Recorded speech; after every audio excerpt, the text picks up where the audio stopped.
अच्छा, तो आत्मा जब शरीर छोड़ती है तो फिर कहाँ जाती है? अजर अमर अविनाशी आत्मा कहाँ जाती है?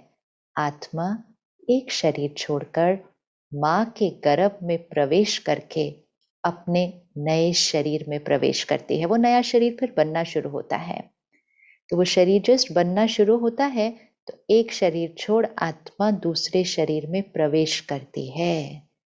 तो मृत्यु का अर्थ क्या है? मृत्यु अर्थात मैं आत्मा, ये जो शरीर जो दिख रहा है, ये चोला, इसको छोड़ती हूँ। जैसे रोज इस ड्रेस को उतारते हैं और एक ड्रेस पहन, एक वस्त्र उतार कर दूसरा वस्त्र पहन लेते हैं, इसी तरह मैं आत्मा ने इस शरीर को पहना हुआ है। एक क्षण आएगा, मुझे इस शरीर को छोड़ना होगा और मेरा दूसरा शरीर तैयार होगा। लेकिन क्या मैं आत्मा अपने साथ यहाँ से कुछ नहीं लेकर जाती? सब कुछ पीछे रह जाएगा? सब कुछ पीछे नहीं रह जाएगा। जो कुछ दिखाई देता है वो पीछे रह जाएगा, लेकिन जो नहीं दिखाई देता है वो आत्मा के साथ जाएगा। वो क्या है? सब कुछ जो यहाँ छप जाता है, आत्मा के संस्कार, आत्मा के कर्म। ये चौथा होमवर्क जो सारा दिन कर्म करते हुए याद रखना है। ये सब कुछ टेम्पररी है, थोड़े समय के लिए है, लेकिन कर्म और संस्कार ये मुझ आत्मा के साथ जाएंगे।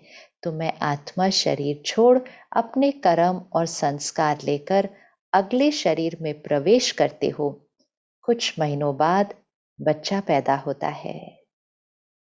अब अपने बच्चों को देखें। अगर आपके 2 बच्चे हैं, अब आप तो एक ही माता पिता हैं, उसी परिवार घर में रहते हैं, वो ही सब कुछ आपने अपने 2 बच्चों को दिया है, किसी के साथ भेदभाव नहीं किया, दोनों को एक बराबर पालना, एक बराबर संस्कार। हो सकता है आपके जुड़वे बच्चे भी हो, फिर तो और भी अच्छे से देखना।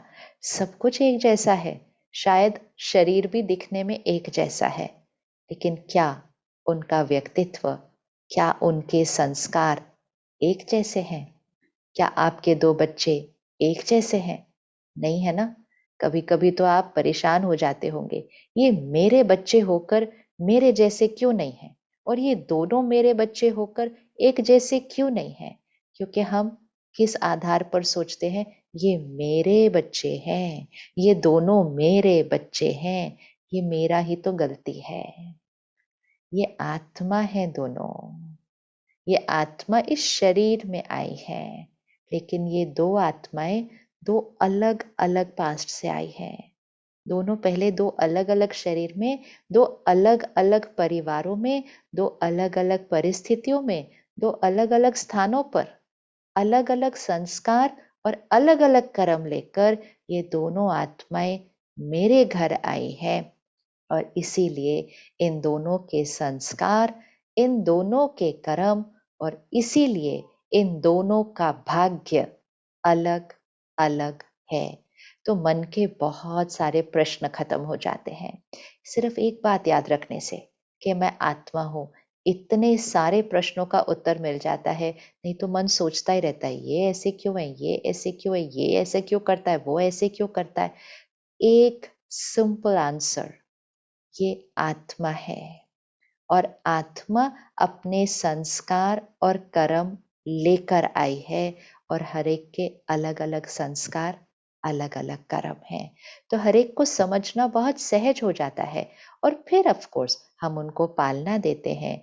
ऐसा नहीं है कि हम उनके संस्कारों को सुधारते नहीं हैं, हम सुधारते हैं, नए संस्कार बनाने की शिक्षा भी देते हैं, लेकिन हम उनके संस्कारों को समझ पाते हैं, हम उनको समझ पाते हैं। आजकल हम कितनी बार कहते हैं, हम इनको समझ नहीं पा रहे हैं। क्यों नहीं समझ पा रहे हैं? क्योंकि हम रिश्ते और रोल के आधार पर देखते हैं। हम कहते हैं, मेरा बच्चा होकर ऐसा किया, मेरी पत्नी होकर ऐसा बोला, मेरे माता पिता और मेरे साथ ऐसा किया। हम रिश्तों के आधार पर देखते हैं। मेरे बच्चे, मेरा पति पत्नी, मेरे माता पिता, मेरे कर्म साथी, ये सब आत्मा है। आत्मा है इस रोल में आए हुए हैं, लेकिन है तो आत्मा ना अपने अपने संस्कार और अपने अपने कर्म लेकर आए हैं, और उन संस्कारों और कर्म के आधार से ही वो हमारे साथ व्यवहार करते हैं।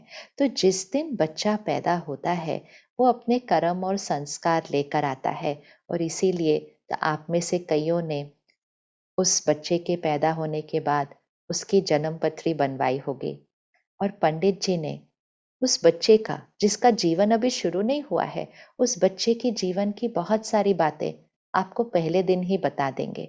ये होगा, 10 साल बाद ये होगा, फिर ये बनेगा, फिर इसकी शादी होगी। ये बहुत सारी बातें वो आपको पहले दिन ही जन्म पत्री देख कर बता देते हैं। ये जन्म पत्री किस आधार से बन जाती है? अभी तो उस बच्चे ने कोई कर्म नहीं किया है, क्योंकि वो बच्चा अपना कर्म और अपने संस्कार लेकर आया है। तो ये बहुत इंपॉर्टेंट बात है याद रखनी, कि मैं आत्मा अविनाशी हूँ, और मेरे कर्म और मेरे संस्कार मेरे साथ जाएंगे। तो कर्म करते हुए अटेंशन, ध्यान से कर्म करना, ध्यान से कर्म करना।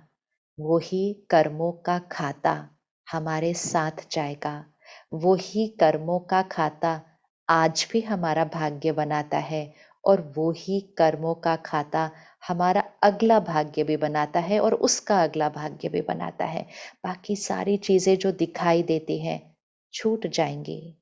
आज भी वो चीजें आराम दे रही हैं, सुख नहीं देती हैं। सुख तो आत्मा का संस्कार है, लेकिन वो सारी चीजें जो दिखाई देती हैं उनके पीछे हम इतना उलझ जाते हैं कि कई बार हम गलत संस्कार, गलत व्यवहार और गलत कर्म कर देते हैं।